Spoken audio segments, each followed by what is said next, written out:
Bon, il y a encore un seul reproche à faire aux voitures électriques pas très chères, c'est leur manque de polyvalence. Et bien oui, on le sait, en thermique, peu importe les prix, on a globalement une excellente polyvalence. C'est l'avantage du moteur thermique. Que vous preniez une voiture thermique à 5 000 € ou une voiture thermique à 300 000 €, vous pourrez faire plusieurs centaines de kilomètres d'autoroute sans aucun problème. Tout ce qui va changer, c'est le raffinement et la finition du véhicule et les prestations et les performances. Mais en électrique, c'est pas vraiment la même chose. Puisqu'on le sait, ce qui coûte cher dans une voiture électrique, c'est la batterie. Donc moins la voiture électrique coûte cher, moins elle aura d'autonomie. Chose qu'on ne voyait pas auparavant en thermique. Mais je veux quand même vérifier ça dans la vraie vie. Donc aujourd'hui, je suis assis dans une voiture électrique à 31 000 €. C'est le BYD Atto 2. C'est une voiture plutôt citadine, 30 000 €, marque chinoise. On a 42 kWh de batterie, 175 chevaux. Donc sur le papier, on se dit ok, c'est pas trop mal. Mais est-ce qu'on peut partir en week-end? Est-ce qu'on peut partir en vacances avec une voiture électrique de ce type-là? Il faut savoir que les concurrentes de cette voiture, c'est par exemple la Citroën C3, C3 Aircross, Opel Frontera, Ford Puma électrique, Skoda Elroq ou même Kia EV3 un petit peu plus indirectement.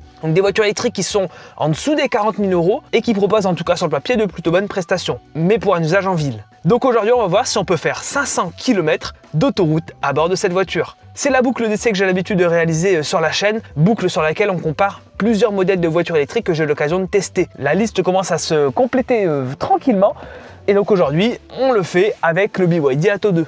Donc vous le voyez, l'intérieur, etc. Bon, il y aura une vidéo dédiée avec cette voiture, une vidéo essai dédiée où je vous donne vraiment mon ressenti sur les qualités de finition, le ressenti après plusieurs jours d'essai, etc., etc. Donc aujourd'hui, on se focalise plutôt vraiment sur la partie autoroute. Donc là, je pars à 100%, 311 km d'autonomie annoncée, j'ai remis mes tripes à zéro et je roule en mode normal.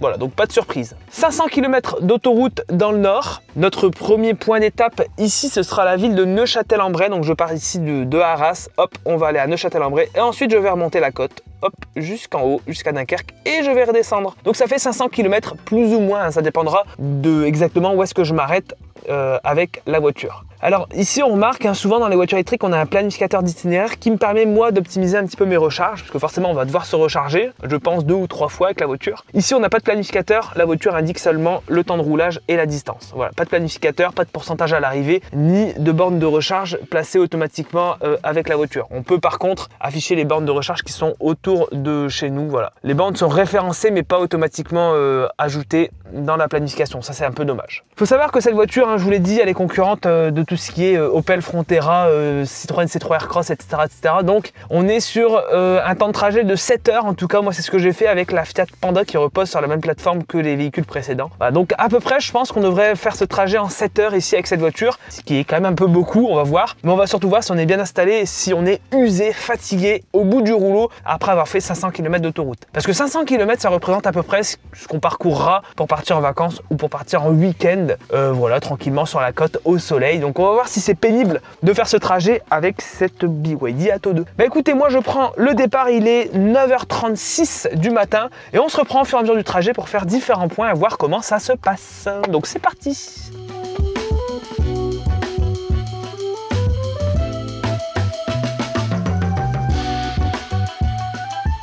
Premier petit point, bon là j'ai fait à peu près 61 km avec l'Atto 2 et pour l'instant les consommations sont pas trop mal. Je suis à 22 kWh au 100, je roule à 130 avec la voiture. Alors je dis c'est pas trop mal, ça va parce que la voiture est quand même assez haute, on est assez haut sur pattes en plus, donc c'est pas forcément le top de l'efficience, mais bon on a les petites jantes aujourd'hui donc c'est plutôt cool, ça favorise de l'efficience sur cette voiture. De toute manière il n'y a qu'un seul modèle de jantes qui existe, mais comme les jantes sont petites, 17 pouces avec de gros pneus, c'est quand même pas mal. Donc voilà, 22 kWh au 100, donc là en théorie on peut faire voilà 180 km d'autoroute d'une traite avec la voiture, et là où je vous le dis je roule à 130, on va faire que du 130 tout le long aujourd'hui. Par contre je pense que du coup on passera pas mal de temps à la recharge, ça c'est un peu le point négatif, et il faudra, encore une fois, c'est un peu les mêmes conseils que d'habitude, mais sur ce type de véhicule-là, avec de petites batteries, pour favoriser justement l'autonomie, il ne faudra pas hésiter à réduire légèrement l'allure, rouler plus autour de 120 ou même 110 km/h, ça se fait. Pour l'instant, vous le voyez, pour une voiture à typage urbain, c'est quand même pas mal. Pour l'instant, promesse tenue, on peut quand même voyager, c'est quand même cool, surtout qu'on est bien installé dans cette voiture. Et l'Atto 2, ça a été une excellente surprise. Autant les anciens produits BYD, je les trouvais pas ouf, et là, par contre, l'Atto 2, il y a eu un vrai gain en termes de qualité perçue avec la voiture. Vous voyez, même au niveau construction, ergonomie, on est bien installé. Le volant est très sympa, très agréable, plutôt quali aussi. On est bien installé, il y a le petit accoudoir ici. On est bien, siège électrique. En plus, putain, dans une voiture quand même à ce prix-là, c'est quand même génial, quoi. On a une bonne vision. Au niveau des bruits d'air, il y a un peu de bruit d'air, hein, surtout ici au niveau de la vitre. C'est pas ouf au niveau des bruits d'air. Bon, maintenant, sur ce type de véhicule, ça me choque pas, c'est pas horrible, c'est pas gênant. Les bruits de roulement sont plutôt bien contenus pour le coup. Donc franchement, niveau équipement, c'est pas mal. Et en plus, vous voyez, je vous parle parfois en lâchant les mains. Pourquoi? Parce qu'on a la conduite semi-autonome. Et là aussi, c'est une excellente surprise dans ce segment-là, d'avoir des aides à la conduite aussi poussées. Il n'y a que Hyundai et Kia qui fait ça. Ici, on a le maintien de voie qui fonctionne très bien. Vous voyez, je mets le clignotant, je me déporte sur la gauche. Hop, la voiture se reconnecte super rapidement. Elle est bien centrée, elle prend bien les courbes. Moi, là, cet Atto 2, il me bluffe vraiment. Je suis curieux de voir maintenant comment ça va se passer au niveau des recharges, etc. Vous allez voir qu'il y a pas mal de choses à dire là-dessus. Seul point négatif là-dessus, c'est les assistances à la conduite. Hein. On a des bips pour la vitesse, pour l'attention. Parce que vous voyez, on a un petit capteur juste ici dans le montant qui surveille votre attention. Alors, il faudra bien penser à désactiver à chaque redémarrage tout ça. Parce que dès que vous quittez les yeux de la route pendant 2 secondes, la voiture vous indique avec un message et une voix dans l'habitacle que vous devez être concentré, qu'il faut regarder la route, etc. Vous vous faites rappeler à l'ordre constamment. Ça, c'est vraiment pénible. Donc, il faudra vraiment penser à désactiver tout ça. C'est le problème des voitures chinoises, hein, c'est la sensibilité des alertes. Ces alertes-là, on les a partout, hein, mais elles sont mieux intégrées dans les voitures européennes, j'ai l'impression, par rapport aux voitures chinoises. Bon, vous voyez, c'est pas mal. J'ai mis mon petit GPS. Le GPS, c'est cool. C'est dommage qu'on n'ait pas de planificateur finalement dedans. Et regardez, si je veux avoir une vision un petit peu plus large, hop, je peux mettre l'écran en vertical. Et là, du coup, j'ai une vision un petit peu plus lointaine de ma carte. Ça, c'est cool. Il y a franchement plein de bonnes idées hein, dans cette voiture. Hein. Bon, allez, on roule et on se reprend au fur et à mesure du trajet. Hein. Je commente. Pour l'instant, tout se passe bien. Mais on se retrouve donc tout à l'heure. Ah oui, je voulais juste faire un petit point. J'arrive sur une barrière de péage là. Donc, ça va permettre de montrer l'accélération, mais aussi la régène. Regardez. Là, je suis en mode régénération forte. Et même en mode forte, c'est pas ouf du tout. Vous voyez, j'arrive à la barrière de péage, donc c'est suffisant pour un péage. Mais pour une conduite en ville, c'est pas suffisant du tout. Regardez comme c'est long. Voilà, il faudra vraiment utiliser la pédale de frein. Et avec la pédale de frein, là pour le coup, on a de la régénération d'énergie assez forte d'ailleurs. Donc là, je vais faire un petit démarrage. 3, 2, 1, je mets le pied dedans. Donc c'est suffisant. Vous voyez, ça marche plutôt bien. 175 chevaux. Pour s'insérer, c'est amplement suffisant. Maintenant, ce qu'on remarque, c'est que le train avant est très largement dépassé. Bon, moins on a de bons pneus, ça c'est bien, on a des pneus Continental. Mais il y a beaucoup de coupes sur le train avant. Donc quand on fait vraiment un démarrage de 0 à 50 par exemple, les pneus ont tendance à rapidement gratter au sol, à déraper. Donc il y a beaucoup de coupes, c'est un peu dommage. La gestion pourrait être un peu plus fine, pourrait être améliorée. Et la voiture, comme elle est très très souple en suspension, elle cabre et elle plonge vers l'avant selon l'accélération ou le freinage. Donc là aussi, on a un comportement quand même confort, mais trop confort à mon goût. Pour le coup, l'assise, elle est vraiment assez ferme. Là, pour le coup, c'est spécial, hein. C'est assez ferme. Je pense que ça va vite être inconfortable. Hein. Là, par exemple, ça fait pas déjà beaucoup de temps que je roule et je commence déjà un petit peu à gesticuler dans tous les sens. L'assise, ouais, elle mériterait un peu plus de confort quand même. Par exemple, la IC3, elle est beaucoup plus confortable. Hein. Et en fait, ici, ils ont tout misé dans le confort de suspension. Voilà. C'est hyper souple. Vous voyez toutes les saignées, tous les raccords, les bosses, les trous. Franchement, ça passe crème. Hein. Bon les amis, ça y est, j'arrive à mon premier arrêt recharge. Et là, on se rend chez IE Charge, comme je vous l'ai dit. Ça sera la station finalement de Neuchâtel-en-Bray. Donc, c'est une bonne surprise, franchement. Je n'ai même pas réussi à arriver jusque-là avec la Fiat Panda, qui a plus de batterie que cette voiture. Et avec la Fiat Panda, je roulais moins vite, je roulais pas à 130. Bon, par contre, il faisait plutôt froid. Hein. J'ai fait ce test-là l'hiver. Alors, la station IE Charge, c'est que c'est très marrant, regardez. On est sur une route départementale et en fin de compte, la station est paumée au milieu des vaches. Donc, il faut surtout pas se louper. C'est-à-dire qu'il faut mettre le clignotant maintenant, parce qu'en fait, c'est dans une petite allée, c'est dans une petite... rue, hop, et là on braque à fond. Et là vous voyez, hop, là on est chez IE Charge. Et cette station vous la connaissez bien puisque c'est celle du reportage de TF1 là, vous savez cet été là où j'avais fait une vidéo réponse. Et ben c'est celle-ci, voilà. Et le problème de ces stations là, on va pas critiquer tout de suite. On va faire le point déjà. 15% de batterie, j'ai parcouru 166,9 km depuis mon départ. J'aurais peut-être pu atteindre la prochaine station IE-Charge qui est pas très loin, mais je la joue safe. On va dire que on va plutôt faire comme si c'était un comportement normal, hein. Je pense qu'un utilisateur normal s'arrêterait maintenant, on va dire. Voilà. Et une consommation stable, hein, 21,9 kWh au 100, donc c'est plutôt correct, c'est plutôt normal. Je suis assez partagé à 21,9, c'est-à-dire que c'est pas bon, c'est pas mauvais, c'est un entre-deux. Clairement, sur ce type de véhicule, on aimerait surtout être à moins de 20 kWh au 100 de consommation. Ça serait quand même beaucoup mieux. Et plus adapté au vu de la taille de la batterie. Donc écoutez, alors on éteint la voiture, il y a un bouton start et là je vais utiliser l'application mobile qui est sur le téléphone, sur la station IE-Charge qu'on connaît très bien. Bon, en fin de compte non, j'ai utilisé le lecteur de carte bancaire, ce sera plus adapté. Et il faut savoir que la trappe elle est juste ici, hein, sur l'Atto 2. Et regardez le sens du détail, on parle des voitures chinoises, même sur les voitures européennes, les Renault Mégane par exemple, on a une simple ouverture de trappe classique. Ici regardez, il y a une ouverture fluide, il y a une sorte de petit amortisseur dans la trappe. Donc BYD a pensé à tous les détails, par contre les petits capuchons, ça c'est juste pas possible. Alors on prend le connecteur et pour le coup, trappe à l'avant droit, ça c'est vraiment pratique. Avec cette voiture, c'est peut-être le point négatif, c'est qu'on prend 65 kW en courant continu seulement. Par exemple une Panda, une C3 Aircross, etc. Et tous ces modèles-là de chez Stellantis, même un Peugeot et 2008, on prend plutôt 100 kW en courant continu. Ici voilà, seulement 65 kW, c'est vraiment pas ouf, hein. Par contre regardez, le problème des stations IE-Charge, c'est que certes c'est pas très cher, on est à 25 centimes du kilowattheure. Putain, c'est vraiment pas cher, ça c'est cool. Par contre, eh ben, regardez, on est au milieu de rien, c'est-à-dire qu'il n'y a rien. Il y a juste des arbres, il y a la route, il y a le village qui est juste là-bas. Donc le problème c'est qu'on s'ennuie un petit peu. Bon, ça a mis du temps à se lancer, mais ça y est, c'est en route, 64 kW, je suis à 15% de batterie, voilà. Donc, globalement, hein, moi j'ai mesuré le 10 à 80% en 38 minutes, c'est long avec la voiture. Donc heureusement, faut avoir de quoi s'occuper, parce que si vous n'avez pas de quoi vous occuper, ça va être un peu long, d'autant plus qu'il n'y a pas de service, il n'y a pas de café, c'est un peu le souci. Et puis regardez, l'entretien n'est pas vraiment fait, la poubelle déborde, il y a des déchets partout, c'est vraiment pas ouf. Bon écoutez, moi je vais attendre ici, on se reprend en fin de charge pour faire le petit bilan. Encore une fois, je pense qu'on le fera en 3 recharges, un trajet total de 500 km, et on fera le débrief à la fin. Allez, c'est parti. Bon les amis, la recharge est terminée. Alors, je suis à 85% de batterie. Alors, clairement, j'ai attendu, donc ça fait 40 minutes. Mais j'ai discuté avec un abonné très sympathique qui est en BMW iX1. Donc, c'est ça l'avantage. C'est ça l'avantage des stations de recharge, c'est qu'on croise toujours des gens avec qui discuter. Ça, c'est quand même cool. Et en thermique, ça n'arrive pas.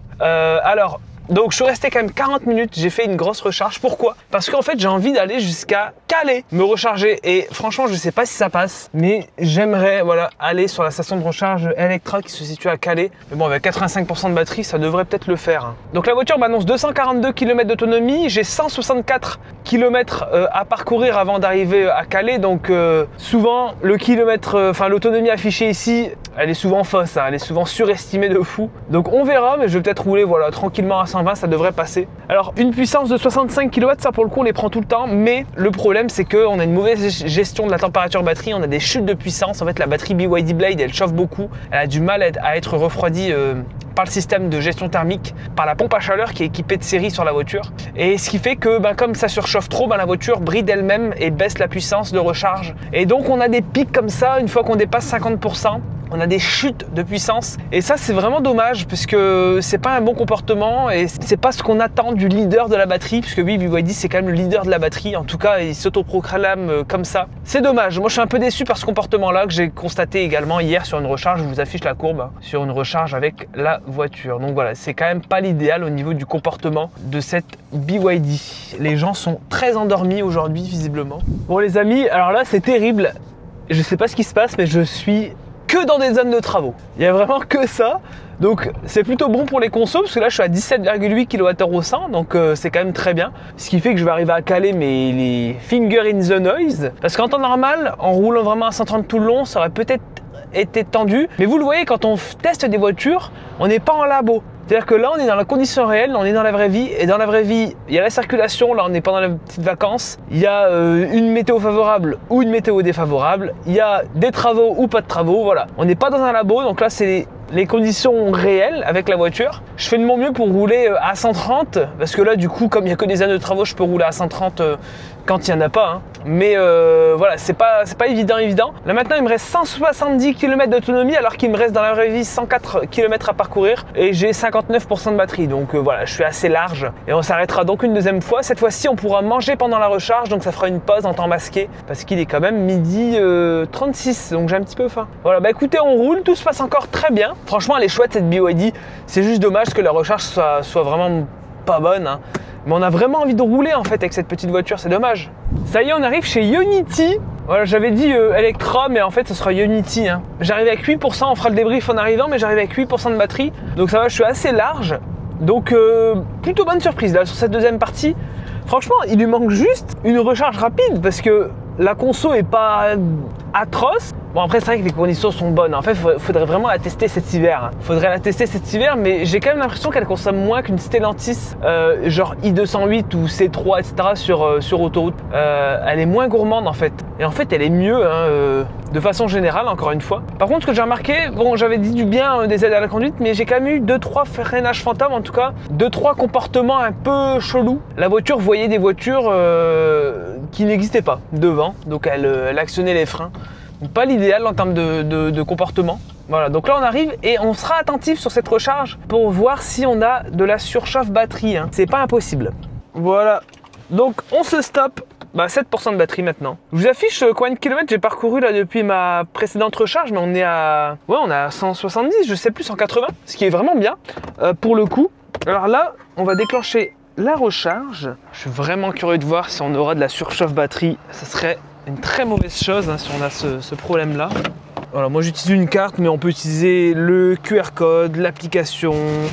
Alors qu'est-ce qu'elle me dit? Vous n'êtes pas autorisé? Ah oui, je crois que j'ai un problème de paiement. Non, c'est bon. Voilà, donc là c'est parti. Ça va déclencher la recharge. Deuxième recharge du coup. Donc là on le voit, 7%. Et on va bien suivre ça attentivement pour voir si on prend bien notre puissance. Pour l'instant on prend la puissance, ça c'est cool. Je vais surveiller ça et donc on fait le petit point forcément en fin de charge comme d'habitude pour voir comment ça s'est passé, combien de temps ça a duré, etc. etc. C'est parti! Bon les amis, ça y est, la recharge est terminée. 80% une nouvelle fois, 38 minutes. J'ai pas constaté de mauvaise gestion de température batterie, donc ça va, c'est plutôt une bonne chose. 37 kWh récupérés dans la batterie. Ça souffle beaucoup, hein, la pompe à chaleur fait beaucoup de bruit sur la voiture. On va déconnecter. Alors par contre, là je vais pousser mon petit coup de gueule parce que j'en ai marre. On est sur une station Ionity qui est pleine. Regardez, toute la station est pleine. Donc on le voit beaucoup notamment d'étrangers, hein, d'anglais, etc. Parce qu'on est à Calais. Hein. Il y a des gens, vous voyez, avec le iX1 par exemple, qui squattent la borne. La voiture est chargée, on le voit à 100%. Donc là, la voiture est garée là depuis plus de 40 minutes, parce que je suis arrivé il y a plus de 40 minutes et elle est toujours là. Donc il y a de pauvres gens qui ont dû attendre sur le côté parce qu'il y a des gens qui squattent les stations. Arrêtez de faire ça, je ne comprends pas. Donc bon, évitez de squatter les stations si votre caisse est chargée. Essayez d'avoir un minimum de roulement. Là, voilà, je suis resté à 80% moi, mais s'il y avait toujours quelqu'un qui attendait derrière, là, je serais parti avant, clairement. Voilà, c'est pour moi, c'est du savoir-vivre. Sur ce, je vous affiche le débrief de la recharge, le prix, le coût, la durée, etc. De cette petite recharge avec cette BYD. Alors, est-ce que c'est la dernière recharge? Je ne sais pas.